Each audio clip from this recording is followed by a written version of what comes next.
तुम हमारा पाँव पैर क्यों रहे हो? अगर फूटी आंखें नहीं देखो चाहता तो राम लक्ष्मण हमारे पैर क्यों छूटे? फूटी आंखें नहीं देखना चाहते तो विश्वामित्र मिले तुझे आए क्यों? विश्वामित्र क्यों मिलने आए? अगर फूटी आंखें नहीं देखना चाहते तो सीता ने प्राप्त क्यों किया? फूटी आंखें नहीं देखना चाहते तो जनक ने सिर क्यों निभाया? अगर फूटी आंखें नहीं देखना चाहते हाँ तो फिर गले क्यों मिलो? अरे वाह, फूटी नाखिन ये कहा फूटी नाखिन मसला कुछ है। फूटी आंख में ही सब कुछ है। मोती आग में क्या है? फूटी आंख में ही तो सब राज है। जो भाई जरा एक छोटा उत्तर देता हूँ और तुम्हारी बात को विस्तारित उत्तर भी देता हूँ।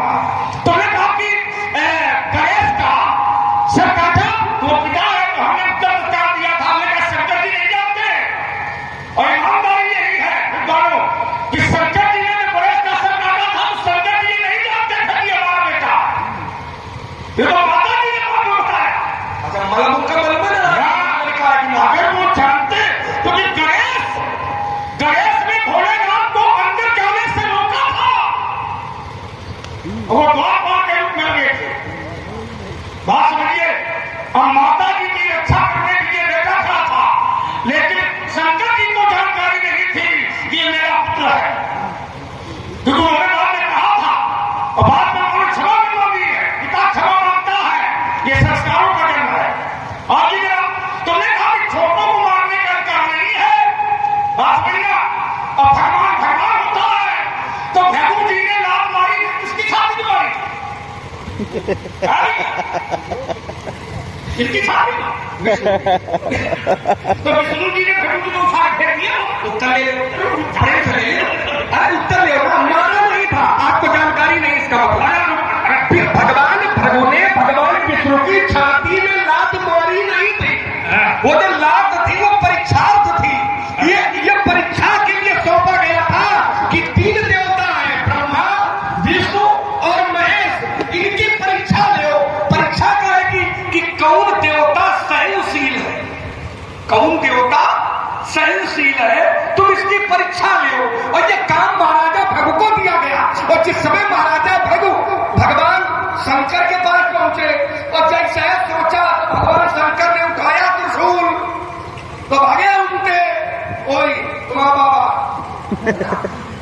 त्रिशूल उठाया चले और ब्रह्मा जी के पास में गए क्योंकि परीक्षा लेनी थी। परीक्षा तो परीक्षा में मारना ये गलत हो जाएगा। परीक्षा में जो भी प्रश्न पत्र आता है, अब भगवान विष्णु की छाती पर लात मारा तो भगवान विष्णु क्या छोटे हैं कि बड़े? हमने कहा था बड़े को मारने का अधिकार है तो भगवान विष्णु ने वहां पर महाराजा भृगु को बड़ा माना। अब कैसे माना उसका एक श्लोक ले लो, श्लोक ले लो। भगवान विष्णु स्वयं कहते हैं क्या? प्रसादात धरणी धरोहर।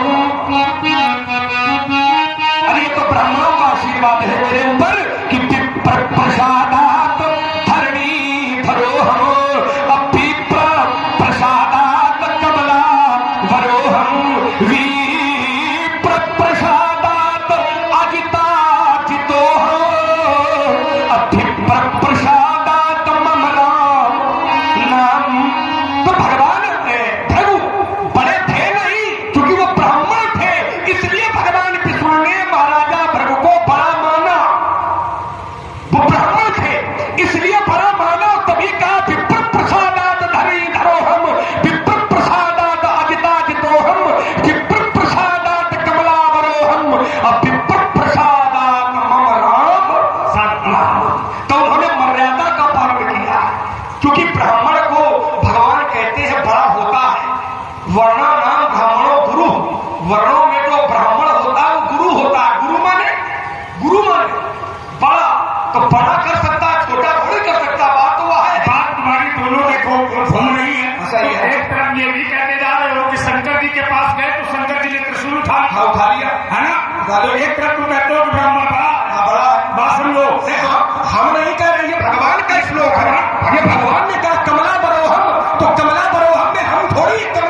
मैं वही करूंगा। तो क्या शंकर जी ने वो किया?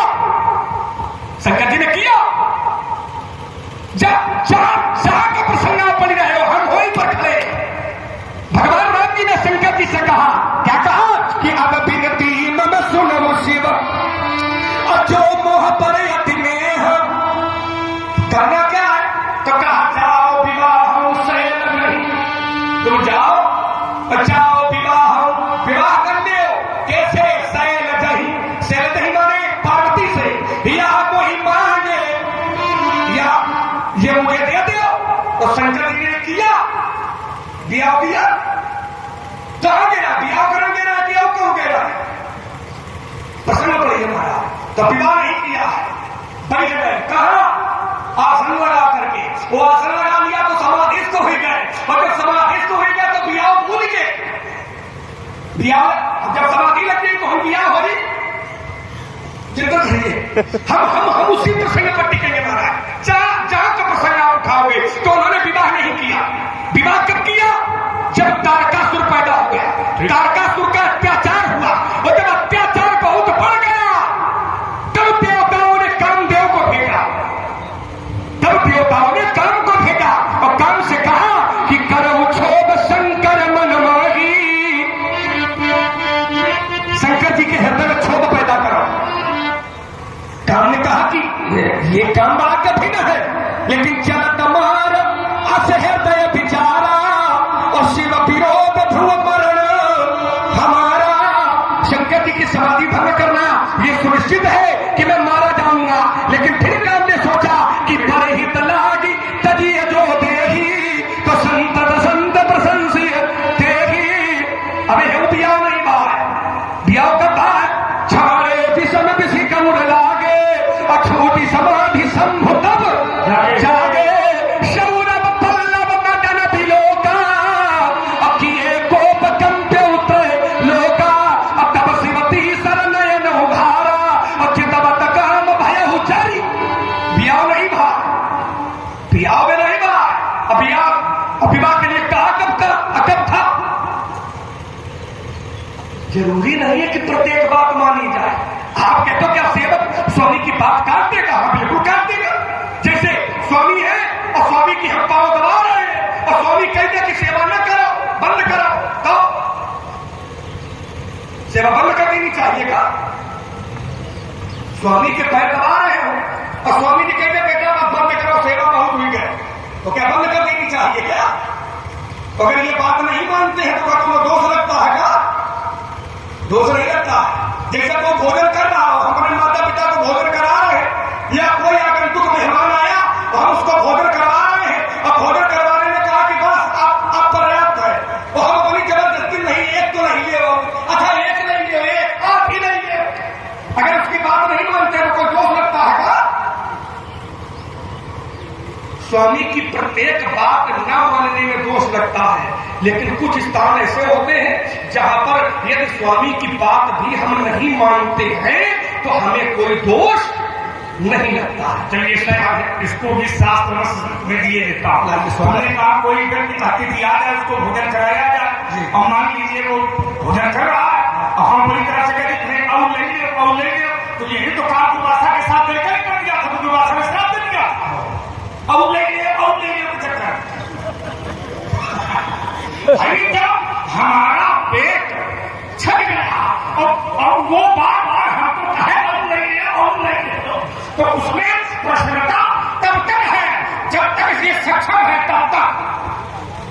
तो फिर दुर्वासा ने करना श्राप दे दिया। देखिए आप भगवान को जूठा खाना एक समझिएगा। देखो ये नहीं कहा था, कथा आपने आप बोले दे रहे मैं कथा नहीं दे रहा, मैं कोई कथा सुनाने थोड़ी आ रहा हूं। मैं बात आपको इसलिए दे रहा हूं कि इसी भोजन के चक्कर में तो दुर्वासा क्रोधित हो गए। एक और ले लो, ये गणिका ने थोड़ी कहा था। गणिका ने जिस समय महात्मा दुर्वासा क्योंकि विषय ही बदल दिया है, सुन ले अपने सुन तो ले लेकिन जब भगवान आए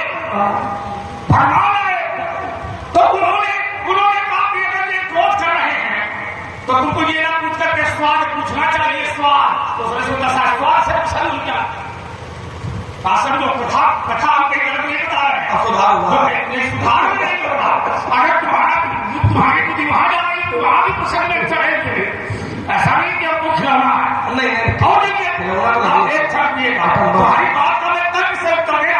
अब जुड़ी हुई बात दे रहा हूं। अब आपने कहा कि शंकर जी ने वहां बात नहीं मानी, ठीक है, आपने कहा समाधि लग गई, शंकर जी की समाधि लग गई, शंकर जी रमनते यमुना हो गए, शंकर जी राम नाम सुन।